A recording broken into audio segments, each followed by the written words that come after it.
Welcome to today's episode. I want to show you two video clips today, which I think are right on the spot. I'm diving into a topic that's been on my mind for a while, and it's one that might ruffle some feathers, but it needs to be said. The NBA has turned soft, and American players have gotten too comfortable, too complacent, and too obsessed with showmanship over substance. But first, welcome. My name is Paul, and this is The Basketball Show, where I talk today's NBA, current events, news, history, players, and more. All completely unbiased, even though some people disagree, because any opposing opinion to weak people is always hating. Truth is truth, and I try to stand by that. Now, this isn't just coming from me. Some of the biggest voices in basketball, like Jason Williams from ESPN, an ex-NBA player, Stephen A. Smith, they both sounded the alarm recently, and that's the clips that I want to show you. But it's not only them. Even Jordan, Michael Jordan himself, was talking about this in one of his interviews. And I think it's time we all pay attention. Let's unpack exactly what's happening, why it's happening, and what it means for the future of the NBA. Let's start with some facts. Again, a player born outside of the United States has won the NBA MVP. SGA is Canadian. Nikola Jokic has grabbed 3 of them. Giannis Antetokounmpo has snagged 2 of them. And the rest? Well, they're following suit. Now think about that. 7 or 8 straight seasons where the best player in the NBA is not American. This isn't just a coincidence. It's a sign of a deeper shift in the culture of the game. The run of international players just doesn't speak about how great international talent is. I think it speaks more about how comfortable and complacent American players have become. Think about that for a second. Think about AAU basketball. Think about all the things that we prioritize. Highlights, mixtapes, IG reels. We much rather show people all the trick shots than actually put the time in the gym. Now, I'm not saying that speaks for every American player, but as a whole, that's where the American society is at. I had a chance to be a producer on Giannis's marvelous journey. When you get a chance to see how some international players live, how damn hungry they are, how fundamentally sound they are. And also, European basketball, players here talk about like, oh, you have to go to European. You ever know how damn physical European basketball is? You hear some of these veterans, Isaiah Thomas, some of the greatest players to play our game, applaud the NBA for allowing the level of physicality to come back into basketball, which we've seen in the playoffs. Go over and watch European basketball. Go over and watch some of the traditionally historic teams play. You get a bow when you come down the lane. You get hit in the face, you get knocked down. Ain't no other teammate coming to help you. You get your own ass up. We have prioritized the showmanship of the game, Mike, and we have lost sight of what this game is about. Now, it just doesn't, there are players who are American players that play hard. I'm not saying that. But I do believe we focus on IG and other things instead of actually mastering the damn game. And all these dudes that we're seeing, they're mastering it. That's right. The issue isn't just that international players are getting better. It's that American players are getting worse and softer. They're falling behind, and it's time we admit it. I personally have been saying this for a few years now in my previous videos on this channel and my other one. It comes so easy to many to say Europeans have caught up. But how can someone catch up if you keep improving, right? They can't.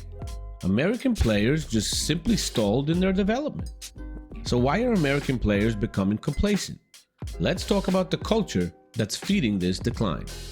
AAU basketball has become a breeding ground for highlight reels, mixtapes, and Instagram stardom. Young players are more focused on trick shots, viral clips, than mastering the fundamentals of the basketball game. This is the culture that American basketball has created. It's not about discipline, it's not about learning the game, it's about showing off.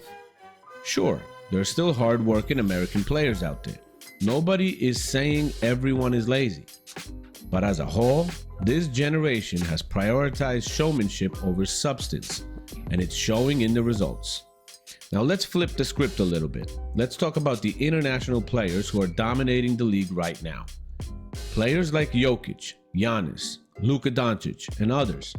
These guys aren't coming up in flashy AAU tournaments or, living off mixtapes. They're grinding. They're playing in physical, no-nonsense leagues.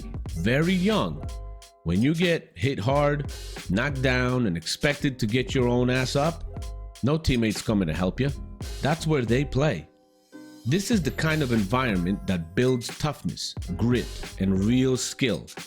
It's no wonder these players come into the NBA hungry, fundamentally sound, and ready to dominate. Now, Stephen A. Smith took it a step further, pointing out how the coaching culture in America has also changed. Certainly an indictment against the American players because of the complacency. I don't differ in my feelings one iota from what Jay or Mike Wilbon uttered. I do think it's worth adding that NIL now, that social media for the last several years, along with AAU for many years, has served to also kill the American game to some degree, which means that we can't highlight a dereliction of duty, focus, commitment, etc., and just highlight the players. The coaching has changed because you have people with agendas that are about positioning themselves to get what they can, as opposed to teaching the game to the level that the game should be taught. When you think about European coaches and the kind of things that you hear about them and the level of focus, definitely I think that's worth bringing up. I also think that the fans, to some degree, fellas, should be culpable to some degree because overseas, look at these environments. Now, obviously, with soccer, that's their primary sport, and we get that. But look at the rabid following they have.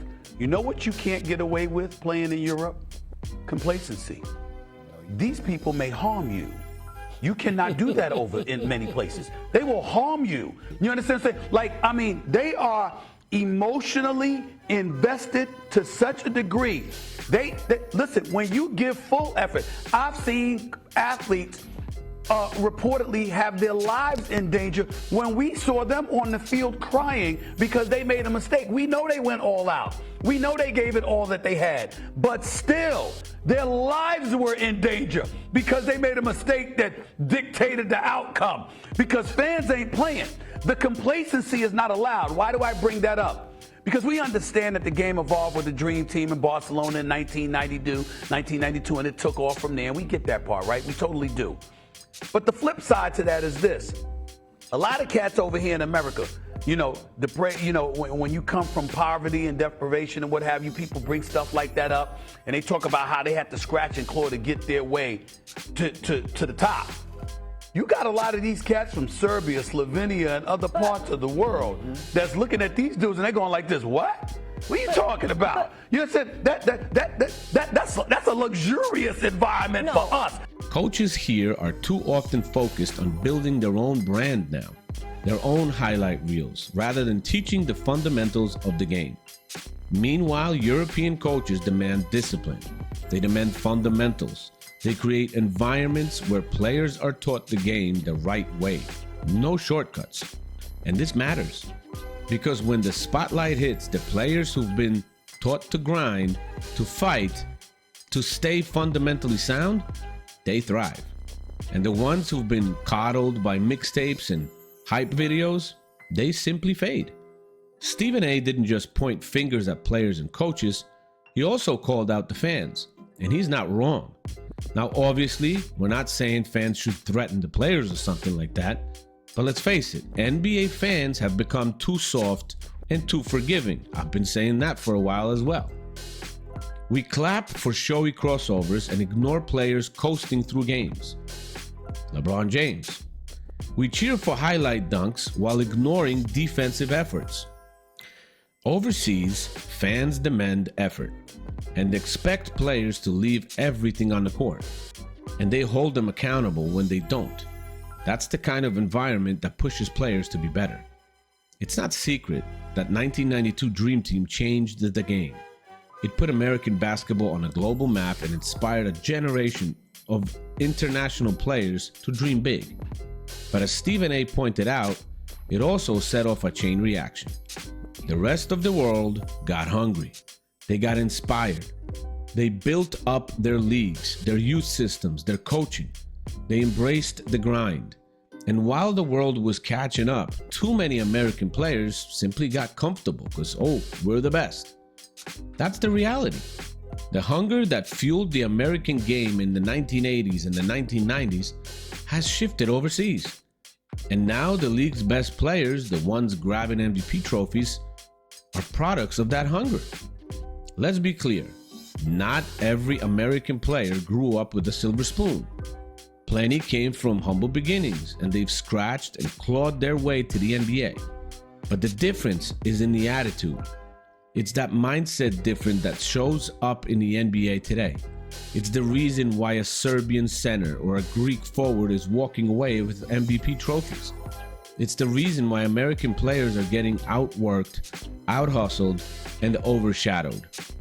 Look at the game itself. The NBA has become soft. The league's rules favor offense. Touch fouls, ticky-tack calls, and endless free throws have replaced the hard-nosed physical battles that defined past eras.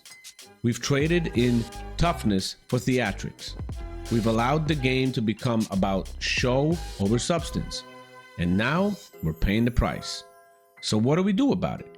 How do we bring back the hunger, that toughness, the drive to be the best? Number one, coaching has to change. Coaches need to get back to teaching fundamentals.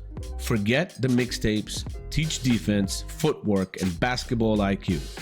Players have to buy in, is number two.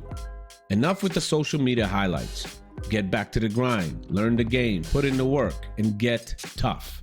Number three, fans have to demand more. Stop celebrating highlight dunks and start rewarding hustle.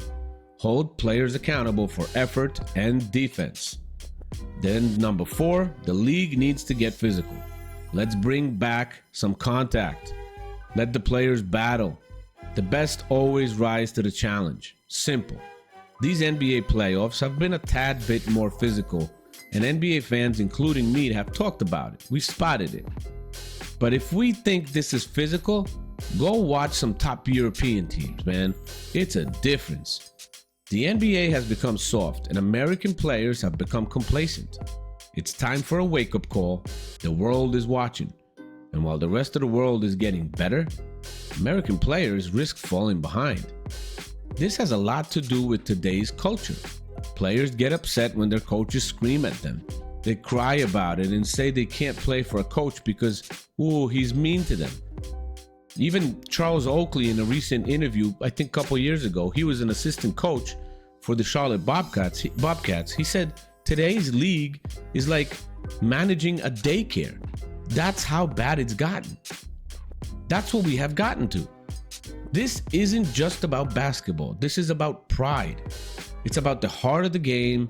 If American players want to reclaim the top and stay there, they need to rediscover that hunger, that toughness, that edge. Not only think about brand and money. Otherwise, the MVP trophies will keep leaving the country. Now, thank you for watching. Leave a comment below. Do you agree that the NBA has turned soft or not? And what do you think needs to change? Please subscribe to the channel if you haven't already. I'll see you in the next one.